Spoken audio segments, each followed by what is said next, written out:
Order in the court. Ladies and gentlemen, welcome to an emergency episode of Rap in Order. I'm First Class Regg. And I'm Taurian B. And there's a lot of shit happening in this world right now, and it was a state of emergency. You got a lot of shit going on with J. Cole.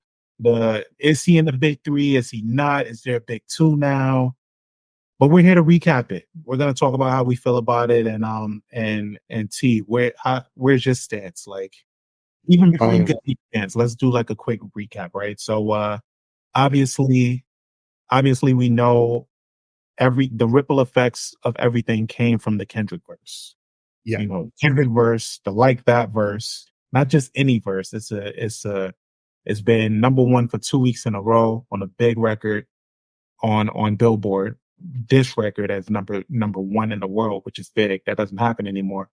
And then you got Regg is still on tour. Haven't heard from him, other than the action here and there. But then J. Cole drops a surprise project. I was asleep. I woke up to the chat going crazy to this J. Cole tape. I'm like, all right, cool. I like to hear everything in sequence. So I heard the whole project. I get to 7-minute drill. Jermaine is getting to it, right? But he sounds a little, his heart wasn't in it, but he got to it. I gave him credit for that. But then at the end of that, 2 days later, Dreamfest is going on. Dreamfest is Jermaine's. I'm gonna just call him Jermaine. Dreamfest is Jermaine's big outing that he has every year, right? Every year he has his outing where he puts on. It's a festival, brings out all the biggest artists, whatever. He comes out, he headlines it, but then at the end of his headlining, he starts apologizing to Kendrick for his verse, for his diss. And it just sent a ripple effect. Everybody is not fucking with him no more. Everybody is saying how he shot himself in the foot, how he committed career suicide. Man, it's been a whirlwind for Jermaine. Yeah, what's your take? Yeah, like we actually waited because we were like, all right, like Cole just dropped, let's not respond immediately. And I think that was the best thing that we could have did, because we would have had just the reaction to that. But then, like you said, Sunday he dropped the bomb on us, and I get it. I'm all for peace and like mental health and everything like that. But it's just like, yo, bro, like we could tell by listening to the track, like your heart wasn't in it. You didn't mean that To Pimp a Butterfly was tragic. You didn't mean that. We know you didn't mean that. So I just think that for Cole, like he just could not. He saw what all the fans were saying. I think he was concerned that it would permanently ruin his relationship with Kendrick Lamar, and that was more important to him. I just think that he should have thought about that before he responded, or spoke to Kendrick and was like, yo, like, this is what we doing? All right, bro, what's up? May the best man win. He could have just did that. But I think, like, he went off an impulse, and now he's put himself in a position for people to say that, yo, like, he's ruined his credibility. People are looking at him funny and everything like that. And it's like, let's not get it mistaken. Like, he still is one of the greatest rappers ever, but he put himself in a position in the rap world where, like, now his fans don't have a leg to stand on. I have 3 people that are very close to me that are huge J. Cole fans, and all 3 of them have the same sentiment. That is Kadeem King. Yeah, I'm calling y'all out. Robert Williams. Damn. And Anthony Quincy Jones. All 3 people that have appeared on our show numerous times and are huge J. Cole fans. Kadeem had the audacity to go online and say, give me a Kendrick bar that had you, that blew you away. Well, Kadeem, I want to let you know, I can tell you there's a full video of J. Cole, your GOAT, acknowledging that Kendrick Lamar is him. And I don't ever want to hear you talk about J. Cole again. Have you spoken to Kadeem since all of this? I have. I texted him and said, that didn't age well, did it? And he was like, it didn't. I can't. He said, I'm stunned. I can't say anything right now. So I'm just glad that, this I'm glad that this happened, and I'm gonna tell you why. I'm glad that this happened because the real fight that we all want, I mean, sorry, not fight, the real sparring that we want to see is between Kendrick Lamar and Drake. Yeah. I think Cole just caught a stray, and him being a hip hop person, and it was probably just the peer pressure of the people around him. Like, yo, well, matter of fact, I know it was that. I know it was the peer pressure of his inner circle of everybody being like, yo, what you gonna do? You gotta respond, you gotta respond. And him just reacting. But his heart wasn't in that shit. You could tell by the way his delivery was. He Right. just wasn't, he didn't want to say anything. And then he Right. jumped out there when that bullet wasn't even meant for him. He just caught it because it was an association, and Kendrick is on a tear. Like, but at the same time, it's like, is this gonna be a full on battle, or is this a one off for Kendrick? Because Drake is gonna respond. Drake's What's the gonna respond. response? Right. And the rumor is that like Drake's already like he's made his response to Future, he's made his response to Kendrick. He's addressing everything that's happening as a whole. Many of us saw Maul from the Rory and Maul podcast do some of the most passionate talking that he's ever done since I've known him to even be on the internet. And he talked about his feelings on it. I think his feelings, like I think the way that Maul spoke was genuinely how pretty much a lot of people felt. And I just think that J. Cole just I want to say his career suicide, but I definitely know that, whenever people talk about enjoying Cole or liking Cole, or Cole is one of the best, this will always be brought up. This is Always gonna come up. right. Yeah. This is a very, very like huge black eye, and it's something that's unique because we've never seen anything like this happen in hip hop. Not this quick. Hip hop is such a competitive sport, man. So it's like, and I hate that, people are grouping in what he said with like, like, oh, ultimately, this could be great for the long haul because we didn't want to see it get violent. And it's like, what the fuck are you talking about? There was no way for this to get this does not have that air to it. This is just really competitive spirit. The nature of this is super innocent. It's just like, all right, these niggas have had something brewing for the past almost 10 years, right? Yes. So it's like, now we're coming to a head where Kendrick has been baiting Drake for years. Mind you, Cole and Kendrick were supposedly buddy for like years, but we never got that album. So Right. I always felt like there was something there. It was like, all right, well, I don't know if they really fuck with each other like that. Cause it went from us getting the group album to it being, yeah, no, it's not coming. To Punch just literally just saying, Yeah, it's not out. happening. It's not happening. So I was like, So I wonder why. I wonder why too. Ultimately, I just think that they both realized. I don't think that the project would have lived up to the expectations personally, and I think that I think Cole would have did it if Kendrick would have said let's do it. But I think that Kendrick is very calculated, and I think he realized that it wasn't going to be what we all hoped and dreamed for. It wasn't going to be a Watch the Throne. It wasn't going to be a What a Time to Be Alive. It wasn't going to be a Blackout. Something like that. I don't think that it was going to be that project shit. It wasn't going to be a Only Built for Cuban Links. Like we all know that was featuring Ghostface. And I think that Kendrick knew that, and he just decided to just move on. What's more troubling to me is that these people, like these men, have each other, like have a way to contact one another. So to me, it's apparent that they're not on good terms because Cole couldn't just call Kendrick and be like, yo, what that was about. Like, if I'm a rapper and I say that me and you are cool and I can't get in contact with you to find out what's going on, that's a problem. And actually, what's really funny to me is that J. Cole has done this before. Remember when he did it to Wale? What he do to Wale again? I forgot what rollout it was for, but basically, like this was around the same time he dissed Kanye. So he had the song where he dissed Kanye. And then he had a verse where he was like, "Yo, I got a friend that like basically can't get out of his own way." Right? Yeah. He was talking about Wale. and he was talking about Wale, and then the next day they were together playing basketball. Yeah. And then they made So that song together that nobody wanted. That's like exactly. a upbeat So song. exactly. So that for me personally, that tells me that him and Kendrick are not on good terms. Like I Yep. understand, like I'm being like Mr. Speculative, but like Wale was able to get in contact with him and basically say it ain't about nothing pretty quickly. And Mhm. he did the interview with Little Pump. Him and Little Pump had the whole thing. So I really think like, and maybe Kendrick did reach out. I mean, maybe Cole did reach out to Kendrick, and Kendrick sent him a voicemail. Yeah, maybe. I mean,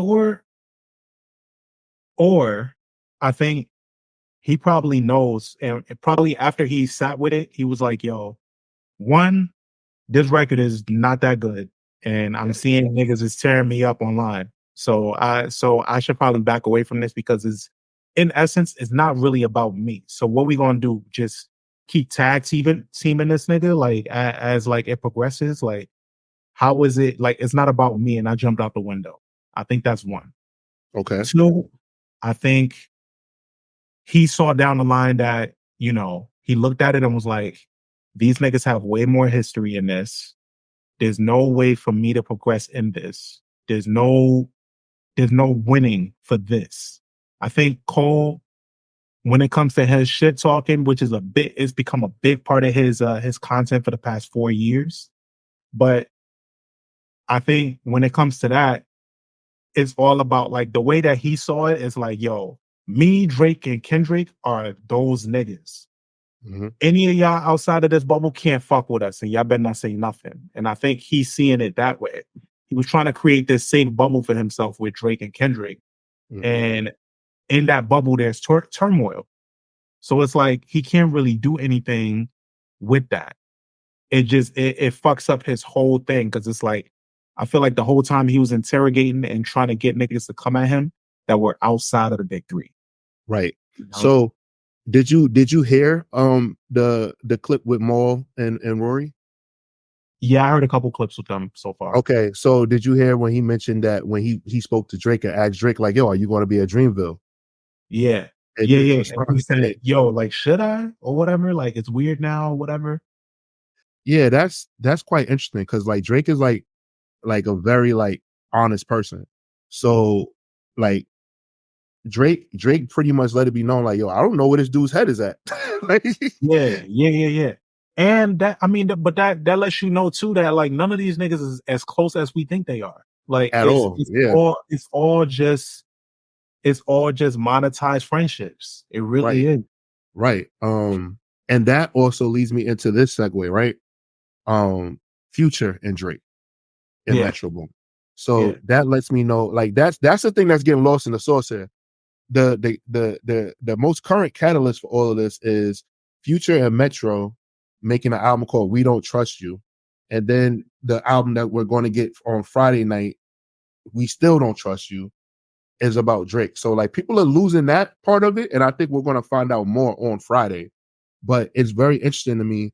I want to see where that goes. Like Academics, I saw posted something. He was like, "Yo, Cole's no longer in the big three. Future's in that conversation now. Future is a part of the big three." And I understand that. And like it's funny because we're in a group chat. I was saying like, "Yo, like I know Future's a rapper, but like, would you like? I just he's not like he's a great artist, but like I've never like heard like a Future bar where I was like, yeah, motherfuckers is in trouble, but because of the cachet that comes with Future, like and like when he makes like his points, it still cuts through. So Yeah. would you consider that a Future being a part of the new big three? I don't think so. That's where it gets a little messy. Like that's where the big three terminology gets a little messy because I don't think it's that interchangeable like that. Like I still think Cole is capable of moving the needle. We just hate what he did this past weekend. It's not like I don't think it's gonna have. I think outside of the internet, people don't give a fuck. People still really love Cole. I think They do. we're starting to like put it in this bubble that it's not in. I think he disappointed a lot of his fans, but his fans are disappointed because they're his fans. Like they care. So it's They care. like, yeah, so it's like I don't think it's interchangeable.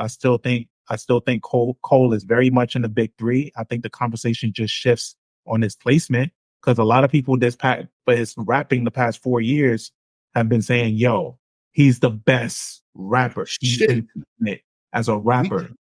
we had an episode ourselves like saying like, yo, is he the best right now? And like I Yeah, know no, I was like, yeah, like right now he yeah. is. Right now he's the best. So, but then right, so you see what that does for that is that it kind of makes you walk that back a little bit in his placement of the rapping of the big three.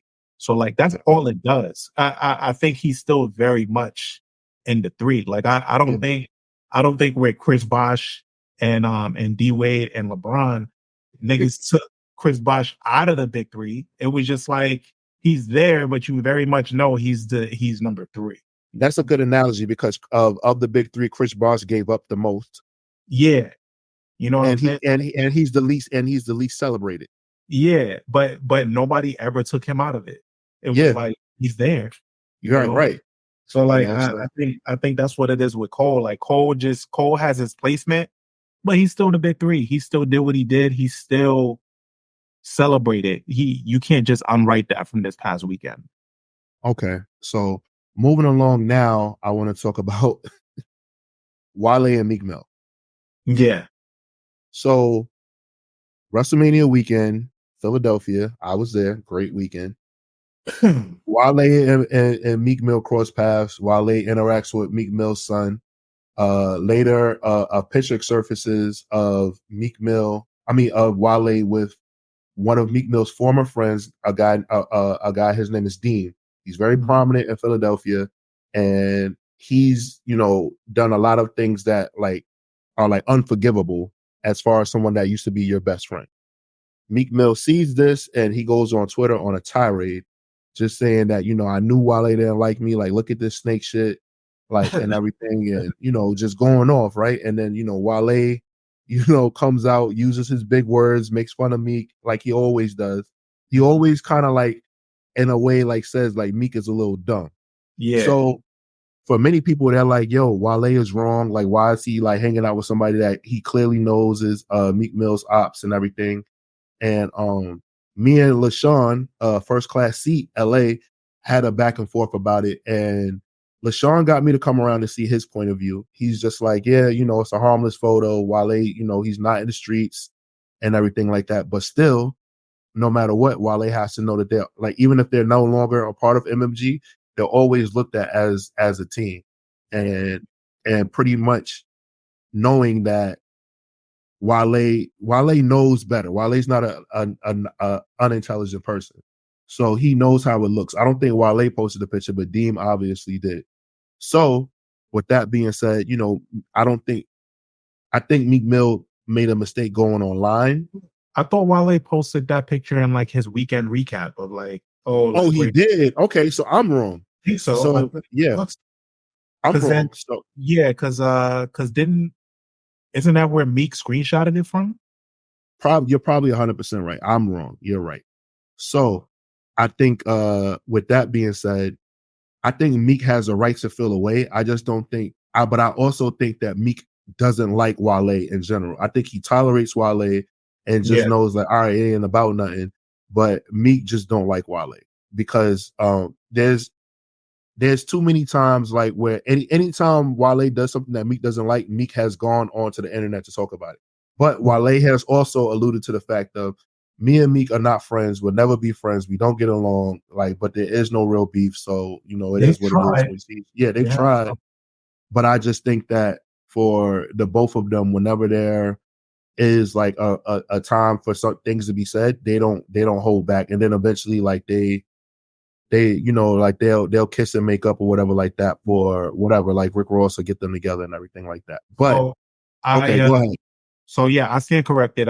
Dean Stay Ready is the one that posted it. Okay, that yeah, I And Meek screenshotted it and put it out. Yeah. Right. Yeah, I didn't. I wasn't 100% sure, but I could have sworn that it was Dean who posted it. I didn't. So okay, that's another layer. That lets me know that Wale knew, like, all right, I shouldn't post this picture, and was hoping that he didn't. Probably. Well, or maybe maybe he didn't think about it. Yeah. Yeah. But Maybe. like I understand why Meek is mad. I just don't think Meek should have went to the internet with it. I think he could have just kept that in house, spoke to Wale, or sent that text message and just said what he had to say and kept it moving. That's 90% of Meek's issues. Is that like most of the time he shouldn't have said shit on the internet. He should probably get somebody up through text, whatever. But then, yeah, the way this shit plays out, none of these niggas. That's just the lesson here, guys, viewers. None of these niggas are friends. Like none of them are friends. None of them have direct contact with each other. All of them speak on the internet, and that's why we see everything happen the way it does. Right. Who do you? This is funny. Who do you think in hip hop really is? Are like what artists do you really think are friends? Like our homies, like I think 21 Savage and Metro are friends. 21 Savage and Metro. Yeah, I think they're really friends, but it's gonna hit the fan at some point because 21 and Drake have a relationship. I don't know if they're like that close, but that's a relationship, and 21 is very much in the middle because he's getting money on both sides, fucking with both of them. Right. Yeah, it's just alarming to me because I'm big on friendship. So I'm just like, damn, like these rappers really like I've seen Cardi B have interviews where she was like, I'm not friends with nobody in the industry. I'm not cool with none of these bitches. Like, and like sometimes like you'll hear rappers say that too, like, yeah, none of these niggas is my friends, like, And here, because like all of them get together and they try to sell us on friendships because I think that's what they know that we buy into because it's like they appear to be cool, then it's like, oh, all right, they clicked up. Like we see it with the women a lot. Like like Doja Cat and Saweetie doing that song "Best Friend," and niggas really thinking they buddy. We ain't seen them together since. Yeah, I 100% agree. Look, Megan got half the internet twerking. Yeah. Oh man. I mean that's great. Shout out to y'all ladies. But yeah, they probably none of them are friends. They probably all hate each other. Like look, shit. The City Girls, they're a group, and they literally fighting right now. City Girls are fighting. The girls are literally fighting, ladies and gentlemen. So yeah, like it's just all concerning. But I'm looking forward to Friday. Like I said, we got the Future and Metro. The second installment dropping on Friday. Any predictions with that? I think We Still Don't Trust You is probably going to be the more melodic part of it. It's going to be like, cause like Future was kind of like rapping, like, you sent me the track with him and Ross. Okay. He's rapping. Yeah. I think that this one will probably be the more toned down, but I think we'll still get some jabs. I think so too. I mean, because it's still like we referenced, it's called We Still Don't Trust You. So I think the subject matter is the same. So I think he's definitely taking shots. It'd be crazy if Kendrick doubles back and he's on there again. That'd be nuts. But I think that'll happen. I have a wish. What's that? I have a wish that there's a track with Pusha and Kendrick on together. Oh my Lord. Yeah, but I'll say this: Drake is battle tested and battle ready, so it's not going to be a walk in the park. Like Drake is clever. Drake is like Batman. He has a contingency plan for everything. When do you think the Drake song drops? That I don't know. It won't be a surprise. I think it'll be on OVO Sound or something like that, like how he usually does. Usually when he does that, he drops an OVO Sound radio disc. I think he's going to drop on SoundCloud. I mean, that's what he did with Duppy Freestyle. He just dropped on SoundCloud. Duppy Freestyle still not on streaming. It's on SoundCloud. Right. Duppy Freestyle is not on streaming. You want to know what else is not on streaming? And it pisses me off? The Shit remix. Oh yeah. I know. I listened to that. I listened to that a lot, and that was a lot of venom on that track. And I was just like, and that was that's like Shit is an aggressive song. Like I've been in the club when Shit came on and was scared for my life, because there were gang members throwing up sets, and I didn't know what was going to happen after the let out. But yes, I'm here. I'm excited to see everything. I think everything will stay on wax. I don't think anything will spill into the streets. I thought about this. I think that because of where the generation that grew up of seeing what happened to Biggie and Tupac and seeing Smack DVDs and seeing how real things are, I think that Yeah. is a part of the reason why J. Cole kind of like didn't like that feeling, because I think like he saw the tribalism of the fan bases and he just didn't like it. And I think that he realized like, all right, like where does this stop? And will our relationship ever be the same? And I think that he wanted to keep the door open for them to be friends. And like, that's what he valued more. And I commend that, because that takes like a lot of strength to It not does. fall And into that. it's brave as hell because he knows Yeah.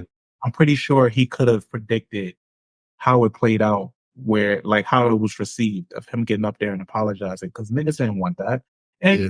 niggas is not telling y'all to go on stage and fucking sword fight. Like, we just Yeah. want a real rap battle. That's all we want. We haven't had a really authentic good one in a really long time. Right. Where it's just bars. And, Yeah.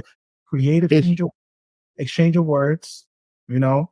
And Kendrick, I'll give him that. He's always about that shit. Even back, like this shit, I don't know about you, but it made me go back and I listened to Control.